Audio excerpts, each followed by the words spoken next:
Good morning guys, তোমরা সবাই কেমন আছো? আশা করি ভালো আছো। আর আমি আজকে এসেছি হারিয়া স্টেশন। এই হচ্ছে হেরিয়া স্টেশন, তোমরা দেখতে পাচ্ছ হেরিয়া স্টেশন। এটা হচ্ছে টিকিট ঘর, সে বন্ধ হয়ে গেছে। সিঙ্গেল লাইন স্টেশন, তোমরা কখনো দেখেছো কিনা জানি না। তো এটা সিঙ্গেল লাইন। আর পাট্রির সাইডেই ধরো সব ধান ক্ষেত, এখন সব ধান কাটছে দাদুগুলো। আর আমার সঙ্গে আছে আজকে আমার ফ্রেন্ড মুস্তফা কামাল।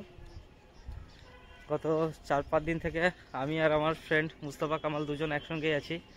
তো আমরা এখন ঘুরতে ঘুরতে আসলাম আছে সে প্রাকৃতিক সৌন্দর্যগুলো। তো আমরা এখন দেখতে আসলাম হেরিয়া স্টেশনে।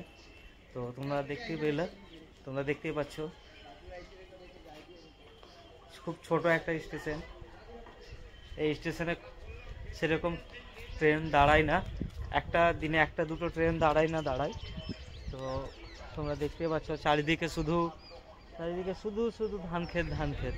এখন সব ধান কাটা হচ্ছে। আর আমার এই সাইডেও ধান ক্ষেত। আর এই হচ্ছে হেরিয়া স্টেশন, পিছনে হেরিয়া স্টেশন,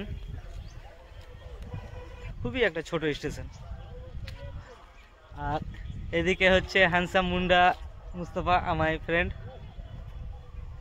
আচ্ছা মুস্তফা বল, কি বলবো, কিছু ব্যাখ্যা দে স্টেশনের সম্বন্ধে। আমাকে তো দেখে স্টেশন মনে হচ্ছে না, প্রথম ব্যাখ্যা এটাই।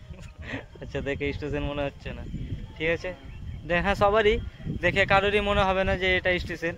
যে বসার জায়গাগুলো তোমাকে দেখাচ্ছি, মাত্র কয়টা আছে, 1 2 3 4, মাত্র বসার জায়গা আছে 4টা, বেঞ্চগুলো বানানো আছে।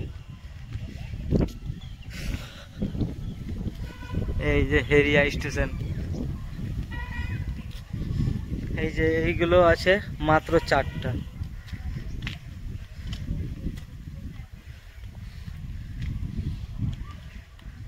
এই আবার হেলানা দেওয়ার জন্য কে নিয়ে খুলে পালিয়ে চলে গেছে। এটারও সব ভেঙে টেঙে চুরমার, ওটারও ভেঙে টেঙে একাকার।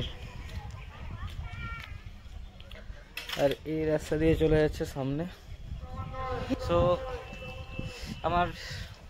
আমার এই ভিডিওটা তোমাদের কেমন লেগেছে অবশ্যই কমেন্ট সেকশানে বলবে। আর আমার পেজে যারা নতুন তারা অবশ্যই আমার পেজটাকে ফলো করে দিও, ফেসবুক পেজটাকে অবশ্যই ফলো করে দিও। আর আমার ইউটিউব চ্যানেলে যারা নতুন এসছো তারা যেন আমার অবশ্যই ইউটিউব চ্যানেলটাকে সাবস্ক্রাইব করে দিও। তো এরকম মজার ভিডিও পেতে হলে আমাকে অবশ্যই ফলো করে রাখো। আর তোমাদের সঙ্গে আবার দেখা হচ্ছে আমার পরের ব্লগে। তো